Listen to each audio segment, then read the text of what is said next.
जरा सोचिए, क्या हो अगर शिकारी को ही शिकार बना लिया जाए। साइबर क्राइम की दुनिया में ना एक बहुत ही बड़ा और खतरनाक बदलाव आ रहा है। अब अपराधी सिर्फ डिजिटल तिजोरियां नहीं तोड़ रहे हैं, नहीं, वो उन लोगों पर ही नजर रख रहे हैं जो उन्हें पकड़ने वाले हैं। ये एक ऐसी हाईटेक डकैती है जिसमें पुलिस खुद ही निगरानी में है। ये सुनने में किसी साइंस फिक्शन थ्रिलर जैसा लगता है ना, कि चोरों को ठीक उसी पल पता चल जाए जब पुलिस उनके लिए निकल रही हो। पर देखिए, ये कोई हॉलीवुड की कहानी नहीं है। ये आज राजस्थान की हकीकत है, जहां एक अदृश्य दुश्मन कानून से हमेशा 2 कदम आगे चल रहा है। 338 करोड़ रुपए, ये सिर्फ एक नंबर नहीं है, ये एक डिजिटल सुनामी है जो सिर्फ 9 महीनों में राजस्थान से होकर गुजरी है। अंदाजा लगाने के लिए ये समझिए कि हर घंटे लगभग 5 लाख रुपए की चोरी हो रही थी। मतलब इस नए तरह के क्राइम का स्केल बहुत बड़ा है। और असलियत तो और भी चौंकाने वाली है। चोरी हुए 338 करोड़ रुपए में से अधिकारी सिर्फ 2.22 करोड़ रुपए ही वापस ला पाए। ये तो 1% से भी कम है। ये ग्राफ कोई लड़ाई की कहानी नहीं बता रहा, ये तो एक तरफा हार की कहानी है। तो सवाल ये है कि ये सब हो कैसे रहा है। इसे समझने के लिए हमें ये मानना होगा कि ये खेल सिर्फ पैसों का नहीं है, ये कंट्रोल का है। एक ऐसा सिस्टम बनाने का जहां अपराधी खुद उन लोगों पर नजर रख रहे हैं जो उन्हें पकड़ने वाले हैं। इस पूरे ऑपरेशन के सेंटर में एक बहुत ही पावरफुल डिजिटल हथियार है, चीन में बना एक लाइव मॉनिटरिंग ऐप। यही वो टेक्नोलॉजी है जो इस सिंडिकेट को पुलिस पर एक ऐसी बढ़त देती है जो लगभग नामुमकिन लगती है। तो ये ऐप असल में करता क्या है? कैसे एक सिंपल सा दिखने वाला सॉफ्टवेयर पूरे पुलिस सिस्टम को हिला सकता है? चलिए इस डिजिटल हथियार के काम करने के तरीके को थोड़ा और समझते हैं। इसका तरीका बहुत ही खतरनाक और आसान है। पहला कदम, सिंडिकेट पूरे भारत में लोकल एजेंट से बैंक अकाउंट खुलवाता है और उन्हें इस ऐप से जोड़ देता है। दूसरा कदम, वो इन अकाउंट्स में आने वाले पैसों पर रियल टाइम में नजर रखते हैं। तीसरा कदम, जैसे ही पुलिस किसी अकाउंट को फ्रीज करती है, ऐप पर तुरंत एक अलर्ट आता है। और चौथा कदम, कुछ ही सेकंड के अंदर सारा पैसा एक नए साफ सुथरे अकाउंट में ट्रांसफर हो जाता है, पुलिस की पहुंच से बहुत दूर। ये एक तरह का डिजिटल पकड़म पकड़ाई का खेल है जिसमें वो हमेशा जीत रहे हैं।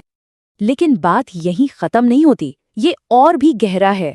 वो सिर्फ बैंक बैलेंस नहीं देख रहे हैं, ऐप उन्हें अकाउंट होल्डर के रजिस्टर्ड ईमेल और मोबाइल नंबर का भी एक्सेस दे देता है। इसका मतलब ये है कि जब कोई बैंक अकाउंट फ्रीज करने की ऑफिशियल सूचना भेजता है तो वो अपराधियों के पास अकाउंट होल्डर से पहले पहुंच जाती है। मतलब पुलिस क्या करने वाली है, ये उन्हें पुलिस से पहले ही पता चल जाता है। ये सब कुछ एक बहुत ही क्रिटिकल टाइम फ्रेम के अंदर होता है। साइबर सिक्योरिटी एक्सपर्ट्स इसे गोल्डन आवर कहते हैं, एक ऐसी दौड़ जिसे अपराधी हर बार जीतते हुए दिख रहे हैं। तो ये गोल्डन आवर है क्या? इसे किसी भी फ्रॉड के बाद का सबसे कीमती समय समझिए। ये वो छोटी सी विंडो है जो फ्रॉड होने और पुलिस या बैंक के एक्शन लेने के बीच होती है। इसी गोल्डन आवर में अपराधी पैसे को गायब करने के लिए वक्त से रेस लगाते हैं। ये टाइमलाइन दिखाती है कि ये दौड़ कितनी तेज है। जैसे ही फ्रॉड होता है, घड़ी की सुई टिक टिक करने लगती है। गोल्डन आवर के अंदर सिंडिकेट पैसे को कई अलग अलग अकाउंट्स में घुमाकर उसे डिजिटल धूल में बदल देता है। और जब तक अधिकारी एक्शन लेते हैं, उन्हें सिर्फ एक खाली तिजोरी मिलती है। वो हर बार देर से पहुंचते हैं। और उनका भागने का रास्ता क्रिप्टो करेंसी। वो चोरी के रुपयों को कॉइन ऐप और शॉपी जैसे प्लेटफॉर्म्स का इस्तेमाल करके तुरंत डिजिटल करेंसी में बदल देते हैं।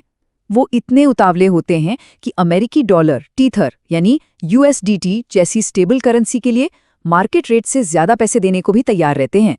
और एक बार पैसा क्रिप्टो बन गया तो उसे एक गुमनाम वॉलेट के जरिए सेकंडों में देश के बाहर भेजा जा सकता है, जो फिर हमेशा के लिए गायब हो जाता है। तो ये सब कर कौन रहा है? ये समझना जरूरी है कि हम कुछ लोकल हैकर्स की बात नहीं कर रहे हैं। ये एक ग्लोबल, बहुत ही ऑर्गेनाइज्ड और खतरनाक तरीके से लचीला सिंडिकेट है। जांच में पता चला है कि इस पूरे ऑपरेशन को चीन से रिमोट कंट्रोल किया जा रहा है। इसके तार दुबई और साउथ ईस्ट एशिया तक फैले हुए हैं, जिससे लोकल पुलिस के लिए इस पर काबू पाना लगभग नामुमकिन हो जाता है। और इसमें कोई शक नहीं है, भिवाड़ी के पुलिस अधीक्षक ने खुद कंफर्म किया है कि पकड़े गए एक आरोपी ने माना है कि पूरा सिस्टम चीन से ही कंट्रोल होता है। ये सिर्फ कोई थ्योरी नहीं है, ये एक कबूलनामा है। ये एक डिजिटल हथियारों की दौड़ बन गई है। एक तरफ है पुलिस, जो ब्यूरोक्रेटिक प्रक्रियाओं और देशों की सीमाओं में बंधी हुई है, और दूसरी तरफ है ये सिंडिकेट, जिसके पास रियल टाइम जानकारी है, तुरंत पैसा ट्रांसफर करने की क्षमता है और एक ऐसा स्ट्रक्चर है जो फौरन बदल सकता है। ये तो एक साइकिल और एक फरारी के बीच की रेस जैसा है। अधिकारियों ने जवाबी कार्रवाई की है, 95,000 से ज्यादा सिम कार्ड्स ब्लॉक किए हैं। सुनने में तो ये एक जीत लगती है, लेकिन हैरानी की बात यह है कि ये नेटवर्क कुछ ही दिनों में खुद को फिर से खड़ा कर लेता है। ये वैसा ही है जैसे एक सिर काटो तो दो और उगाते हैं। तो सवाल ये है कि इस दौड़ को जीता कैसे जा सकता है? जब अपराधी टेक्नोलॉजी का इतनी सटीकता से इस्तेमाल कर रहे हैं, तो कानून क्या कर सकता है? साइबर एक्सपर्ट्स कुछ ठोस समाधान सुझाते हैं। तो इससे लड़ा कैसे जाए? एक्सपर्ट्स 3 मुख्य रणनीतियों की ओर इशारा करते हैं। पहला, ऑटोमेशन। हमें अकाउंट फ्रीज करने की प्रक्रिया को तुरंत बनाना होगा ताकि शिकायत दर्ज होते ही पैसा लॉक हो जाए। दूसरा, क्रिप्टो एक्सचेंजों पर कड़ी निगरानी, मतलब सख्त KYC यानी नो योर कस्टमर और AML यानी एंटी मनी लॉन्ड्रिंग नियम लागू करने होंगे ताकि अपराधियों के लिए गुमनाम रहना मुश्किल हो। और आखिर में हम सब डिजिटल सेफ्टी और घोटालों से कैसे बचें, इस पर बड़े पैमाने पर लोगों को जागरूक करना बहुत जरूरी है। तो सबसे बड़ी बात यह है, अपराधी अब सिर्फ पैसा चुराने के लिए टेक्नोलॉजी का इस्तेमाल नहीं कर रहे हैं, बल्कि वो इसका इस्तेमाल कानून से बचने के लिए, वो भी पूरी सटीकता के साथ कर रहे हैं। ये साइबर क्राइम की दुनिया में एक बहुत ही खतरनाक मोड़ है। तो इस सब से हम क्या सीख सकते हैं? ये हमें एक बहुत ही गंभीर सवाल के साथ छोड़ जाता है। क्या हम एक ऐसे दौर में जी रहे हैं जहां टेक्नोलॉजी हमारी सुरक्षा करने की क्षमता से कई ज्यादा तेजी से आगे बढ़ रही है? और अगर यही नई हकीकत है, तो हम इस लगातार बदलती डिजिटल दौड़ में जीतना कैसे शुरू कर सकते हैं?